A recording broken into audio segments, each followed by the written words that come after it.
Hi students, this is Learn a Skill. তো তোমালোকৰ CW যিটো অনলাইন কাউন্সেলিং হয় সেই অনলাইন কাউন্সেলিংটো শেষ হৈছে আৰু এতিয়া স্পট কাউন্সেলিংটো বাকী আছে। তো স্পট কাউন্সেলিঙৰ আমাৰ ডেট দিছিলে 14 তাৰিখে। মই ভিডিঅ' এটা কৈছিলোঁ তোমালোকক।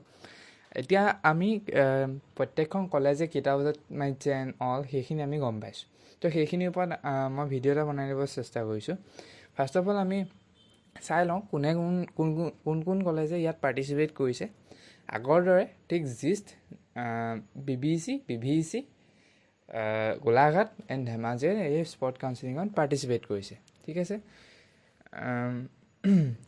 ঠিক আছে তো এতিয়া আমি প্ৰত্যেকখন কলেজৰ ন'টিচ চাওঁ। ন'টিচত কি লিখা আছে আমি চাওঁ এণ্ড মই কেইটামান কথা ক'ম, সেইখিনি তোমালোকে মনত ৰাখিবা যাতে তোমালোকৰ স্পট কাউন্সেলিঙৰ একো প্ৰব্লেম নহয়। ঠিক আছে তো আমি জিষ্টৰ পৰা আৰম্ভ কৰোঁ আৰু কিমান ভেকেঞ্চি লিষ্ট আছে আমি পিছত কথা পাতি আছোঁ। ফাৰ্ষ্ট আমি জিষ্টৰ পৰা আৰম্ভ কৰোঁ। জিষ্টত গোটেইকেইটা ব্ৰাঞ্চ চিভিল, মেকানিকেল, ইটিচিয়ান, PI তোমালোকৰ ৰিপৰ্টিং টাইম দিছে 12টা পৰা 1টা। ঠিক আছে এই for spot counselling BTech through CW 2025 ঠিক আছে। তো তোমালোক যোন CW কেণ্ডিডেট হয় তেওঁলোকৰ স্পট কাউন্সেলিঙৰ টাইম হৈছে 12টা পৰা 1টা এক্সামিনেশ্যন হল। ঠিক আছে তো তোমালোক 12টা পৰা 1টাৰ ভিতৰত এক্সামিনেশ্যন হলত যাবা। তোমালোকে 1টামান বজাত মেৰিট লিষ্ট ওলাব, দেন তোমালোকে 1টা বা 2টাৰ ভিতৰত এডমিশ্যন ল'ব লাগিব। ঠিক আছে বুজিব পাৰিলা। তো ইয়াত তোমালোকে কি ডকুমেণ্ট নিব লাগিব। Candidate R asked two report physically in the college positively with the following document. তোমালোকে চব ডকুমেণ্ট লৈ যাব লাগিব। কি নিব লাগিব? প্ৰথমতে তোমালোক ষ্টুডেণ্ট হিচাপে নিজে প্ৰেজেণ্ট থাকিব লাগিব। ঠিক আছে পাছপৰ্ট চাইজ ফটো লৈ যাব লাগিব 5 কপি, তাত চেল্ফ এটেচ কৰি নিব লাগিব। মিনছ তোমালোকে নিজৰ নাম পিছফালে লিখি নিব লাগিব। PRC নিব লাগিব। এডমিশ্যন লেটাৰ এডমিশ্যন লেটাৰখন তোমালোকে পোৱা নাই তো এডমিশ্যন লেটাৰ নিনিলেও হ'ব, কোনো কথা নাই। দেন তোমালোকে ক্লাছ 10ৰ এডমিট কাৰ্ড চাৰ্টিফিকেট নিব লাগিব। CW যিখন ৰেংক কাৰ্ড আছিলে সেইখন নিব লাগিব, তাৰ বেচিছত তোমালোকক দিব। 10ৰ মাৰ্কশ্বিট পাছ চাৰ্টিফিকেট নিব লাগিব। 12ৰ মাৰ্কশ্বিট পাছ চাৰ্টিফিকেট নিব লাগিব। কিছুমানৰ মাৰ্কশ্বিট পাইছা পাছ চাৰ্টিফিকেট পোৱা নাই তো একো কথা নাই। যদি তোমালোকে কিবা কাষ্ট হয় কাষ্টৰ তোমালোকৰ কেটেগৰী কিবা চাৰ্টিফিকেট আছে যদি লৈ যাবা, বাট যদি নাই তোমালোকক জেনেৰেল কনচিডাৰ কৰিব। আৰু নহয় চৰি স্পট কাউন্সেলিঙক সদায় জেনেৰেলে কনচিডাৰ কৰে। ঠিক আছে দেন তোমালোকে আৰু কেইখনমান লাগিব। তোমালোকে মেডিকেল ফিটনেছ চাৰ্টিফিকেট লৈ যাব লাগিব 11 নম্বৰ পইণ্ট। আৰু এটা কথা, যদি তোমালোকে মেডিকেল ফিটনেছ চাৰ্টিফিকেট বনোৱা নাই, কাইলৈ তোমালোকৰ 12টা বজাত মাৰিছে। ঠিক আছে তো তোমালোকে অকণমান আগতীয়াকৈ যোৰহাট আহি, যদি তোমাৰ যোৰহাটৰটো ভালেই কথা, অকণমান আগতীয়াকৈ যোৰহাট আহি 11টামান বজাৰ আগে তোমালোকে পাৰিলে মেডিকেল ফিটনেছ চাৰ্টিফিকেট বনাই ল'বা। এণ্ড তুমি শ্বাৰ্পলি 12টা বজাত জিষ্ট পাই যাবা। যদি তোমালোকে মেডিকেল ফিটনেছ চাৰ্টিফিকেটখন নোপোৱা দেন একো কথা নাই, তাত কৈ দিবা যে যদি এডমিশ্যন মই পাওঁ মই পিছত আহি পেলাই দি আছোঁ, মানে বনাবলৈ নহ'লে দি আছোঁ, একো নহয় কনচিডাৰ কৰিব।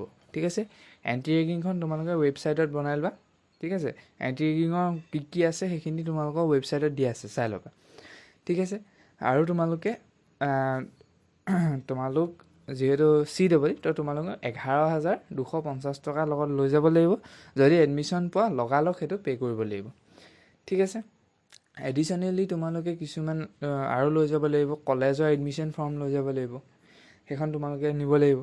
দেন তোমালোকে আৰু যি আপলোড কৰিছিলে সেইখিনি নিব লাগিব। ঠিক আছে তো সেইখিনি কোনো ডকুমেণ্ট নাপাহৰাকৈ ভালকৈ লৈ যাবা। ঠিক আছে মইতো কওঁ গোটেই ফাইলটোৱে লৈ যাবা, তাত কি লাগে উলিয়াই দিবা।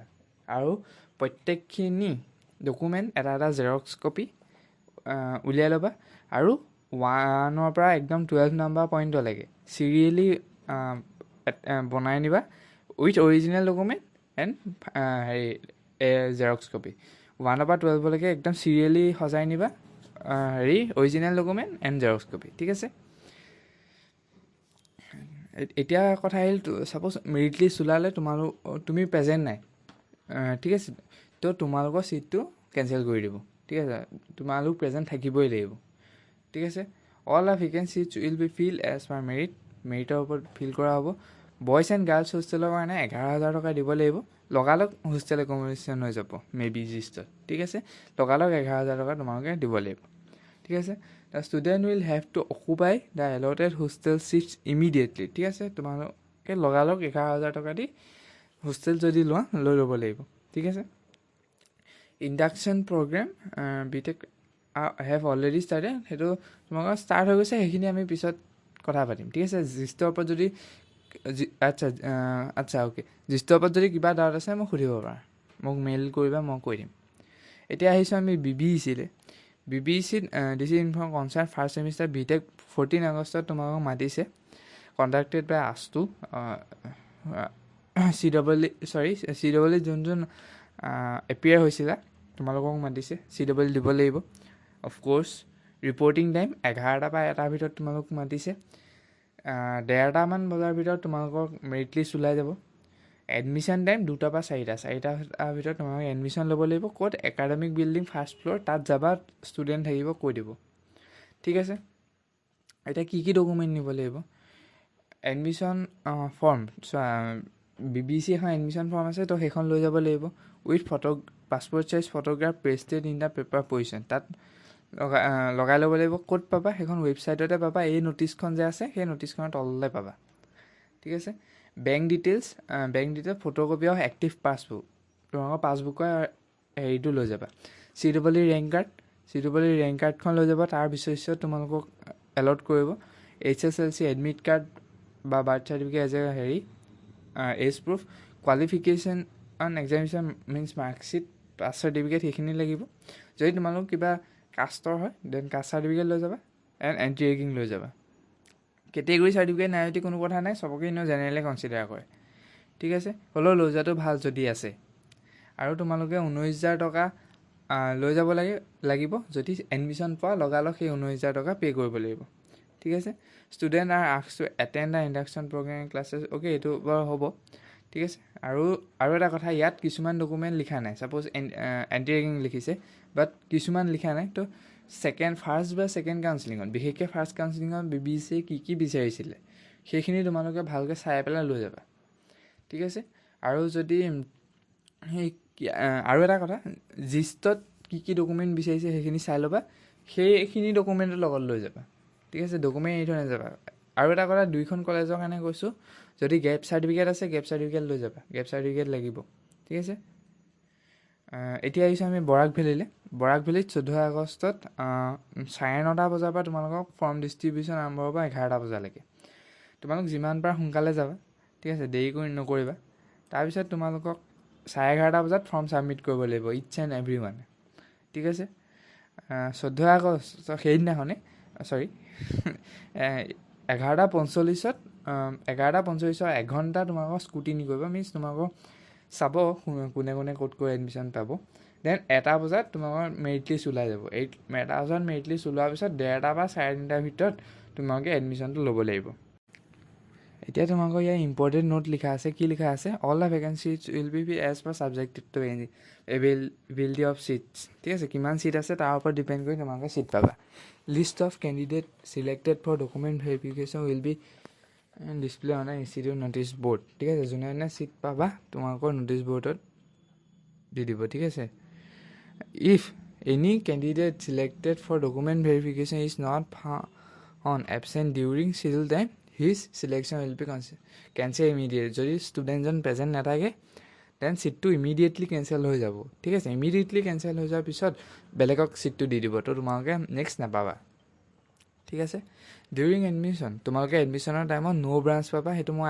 আগৰ ভিডিঅ'টো কৈছোঁ এতিয়াও কৈছোঁ প্ৰত্যেকখন কলেজত ন' ব্ৰাঞ্চে পাবা additional list may be publish depending upon the availability of the seat ঠিক আছে ছাপ'জ তোমালোকে 1:30 বজাত মেৰিট লিষ্ট ওলালে 1:00 বজাত মেৰিট লিষ্ট ওলালে তো তোমালোকে গুচি নাহিবা ফটককৈ কিয় গুচি নাহিব কৈছোঁ মই কাৰণ কিছুমানে ছাপ'জ প্ৰেজেণ্ট নাথাকিবতো তেওঁলোকৰ ছিটটো বেলেগক দিব ন তো সেই ছিটটো দিওঁতে তোমালোকৰ ছিট পাই যাবও পাৰা ঠিক আছে তো তোমালোক ফটককৈ গুচি নাহিবা তো আমি ডকুমেণ্ট কি লাগে সেইটো চাই লওঁ must bring original along with the Xerox copy ঠিক আছে all the document upload in the তোমালোকে যি আপলোড কৰিছা চব লাগিব ঠিক আছে CWE ৰেংক কাৰ্ড লাগিব এডমিট কাৰ্ড লাগিব তাৰ ওপৰত বেচিছ কৰি তোমালোকক হেৰি দিব ব্ৰাঞ্চ দিব এলট কৰিব PRC লাগিব দেন তোমালোকে 800 টকা যে ডিটিক পে' কৰিছিলা অলৰেডি ৰেজিষ্টাৰখিনিয়ে, তো সেইখিনি ডিটেইল লাগিব, ঠিক আছে। যদি তোমালোকে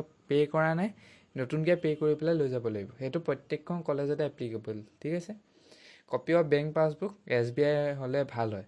4 copies of passport size photograph self attach কৰি লৈ যাবা। ইনষ্টিটিউট কনফাৰেঞ্চ হলত মাতিছে, ঠিক আছে। যোনে যোনে আনৰেজিষ্টাৰ হয় তেওঁলোকে 800 টকা পে' কৰি লৈ যাবলৈ লাগিব।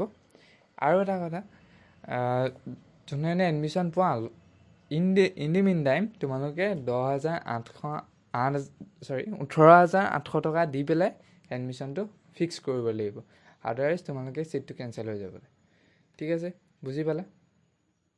এতিয়া আমি আহিছোঁ Dhemaji engineering college. Dhemaji engineering কলেজত 9টা বজাত 11:30 বজাত ভিতৰত মাতিছে। তাত ৰিপৰ্ট কৰিব লাগিব তোমালোকে। অৰিজিনেল ডকুমেণ্ট লৈ যাব লাগিব, rank card, age proof, pass certificate, marksheet, PRC and all. Then candidate must bring self attested photocopy of above mention to recent, ঠিক আছে। তোমালোকে জেৰক্স কপি লৈ যাব লাগিব, চেল্ফ এটেচ কৰি নিব লাগিব, এণ্ড 2খন পাছপৰ্ট চাইজ ফটোগ্ৰাফ লৈ যাব লাগিব। যদি তোমালোকে 800 ৰুপিজটো এতিয়ালৈকে পে' কৰা নাই, এই তলত 4 নম্বৰ পইণ্টটো দিয়া আছে, তাত পে' কৰি দিবা। যোনে যোনে চিলেক্ট হ'ব স্পট কাউন্সিলিঙত দিছে, তোমালোকে 15,000 প্লাছ 1,000 মিনছ 16,000 টকা তোমালোকে তাত দিব লাগিব, ঠিক আছে। Physical presence of the candidate must mandatory, সেইটো প্ৰত্যেকখন কলেজতে যদি প্ৰেজেণ্ট নাথাকে ছিটটো কেঞ্চেল কৰি দিব, ঠিক আছে। এতিয়া আমি প্ৰায় গোটেইকেইখন চালোঁ। জিচ চালোঁ, BBC, BVEC, ধেমাজি চালোঁ। আমি গোলাঘাট নাচালোঁ কাৰণ গোলাঘাটে এতিয়ালৈকে তোমাৰ ন'টিচ উলিওৱা নাই। তো আমি ৰখি থাকিলে দেৰি হৈ যায় কাৰণ বাকী ষ্টুডেণ্টসকল ৰৈ আছে, তো সেইকাৰণে আমি উলিয়াই দিলোঁ। আৰু আমি চাই লওঁ ভেকেঞ্চি লিষ্ট ক'ত কিমান আছে। তো জিষ্টত 28টা ছিট আছে, ঠিক আছে। তো 28টা ছিট ইয়াত চিভিলো আছে, মেকানিকেলো আছে, ETCও আছে, PIও আছে। তো অকণমান PI বেছি থাকিব পাৰে, বাট বাকীখিনিও আছে। তো তোমালোক যাব পাৰা 28টা ছিট। কিন্তু গোলাঘাটত এইবাৰ ছিট 13টাহে আছে, ঠিক আছে। তো যিহেতু তাত 13টা আছে, তো যোন 6,000, 7,000, 8,000, 9,000 ৰেংক আছে, তো তোমালোক তাত যোৱাটো ভুলেই হ'ব। মইতো কওঁ 5,000 ওপৰততো ভুলতো নাযাবা, ঠিক আছে। তোমাক বেলেগ জিষ্টলৈকে যোৱা লাগিলে 5,000 ওপৰততো ভুলতো গোলাঘাট নাযাবা। 13টা ছিট ফিল হৈ গুচি যাব। দেন BBC 30টা ছিট আছে, ঠিক আছে। BBC 30টা ছিট আছে, আপ টু 6,000 ৰেংক সকলোৱে ছিট পাই যাব। বৰাক ভেলী 89টা ছিট আছে। তাত যোনে যোৱা, মই কৈছোঁ নহয়, যদি তোমালোকৰ ৰেংক বহুত কম দেন তোমালোকে 100% ছিট পাবা বৰাক ভেলী যোৱা, ঠিক আছে। তাৰ 89টা ছিট খালী থাকিব। মই সেইটোৱে ক'ম, খালী থাকিব লাগিলে ক'বা, পিছত তোমালোকে ক'বা ছিটটো খালী থাকিলে BBC। তো 89টা ছিট খালী আছে। যোন 8,000, 9,000, 7,000, 10,000 ৰেংক আছে, 89টা ছিট আছে BBC যোৱা, ঠিক আছে। দেন ধেমাজিত 55টা ছিট আছে, এইটোও এটা ডাঙৰ এমাউণ্ট। তো চোৱা, এতিয়া যোন যোৰহাট আছে, যোৰহাটৰ পৰা বৰাক ভেলীটো পচিবল নহয়, 12 ঘণ্টামান ৰাস্তা হয় কিজানি। তো তোমালোক যোৰহাটৰ পৰা এইফালে যিটো উজনি ছাইড, তো তোমালোক পটককৈ BBC যাব নোৱাৰে। ময়ো বুজি পাইছোঁ কাৰণ আজি ৰাতিটোহে আছে, তোমালোক নাপাবাগৈ মানে, ঠিক আছে। তো তোমালোক ধেমাজি যোৱা, ঠিক আছে। বেটাৰ হ'ব তোমালোক ধেমাজি যোৱা। আৰু যোৰহাটত যদি ভাল ৰেংকত কোনোবা আছে জিচ যোৱা, আৰু যদি তাতকৈও ভাল তোমালোকে গোলাঘাট যাব বিচাৰিছা তাত গোলাঘাটো যাব পাৰা, ঠিক আছে।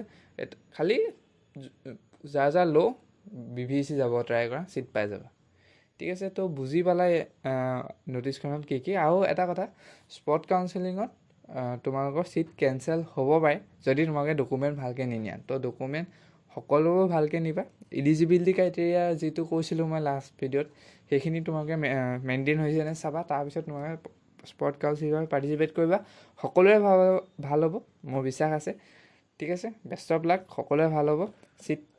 তোমালোকে ছিট পোৱাৰ পিছত তোমালোকে মোক জনাবা ছিট পালাই নাই পোৱা, ঠিক আছে। কোন কোন ছিট পালা মোক মেইল কৰিবা, ঠিক আছে। আশা কৰিছোঁ সকলোৱে ছিট পাওক, ধুনীয়াকৈ মনৰ পৰা ভাবি মেলি যাবা, ছিট পাই যাবা। আৰু এটা কথা, মই স্পট কাউন্সিলিঙৰ অকণমান হেৰিয়াৰ কাৰণে মই তোমাৰ চিলেবাছৰ ভিডিঅ'টো বনাব পৰা নাই। চিলেবাছৰ ভিডিঅ'টো প্ৰায় ৰেডিয়ে হৈ আছে, মই বনালেই হ'ল, খালি মানে সেইটো বনাব পৰা নাই। কাইলৈ মানৰ ভিতৰত মই তাৰ ভিডিঅ' দি আছোঁ, ঠিক আছে। তো আৰু তোমালোকৰ যিসকলে ছিট পালা তোমালোকৰ ক্লাছ কৰি কেনেকুৱা লাগিছে জনাই দিবা ঠিক আছে থেংক ইউ ছ' মাছ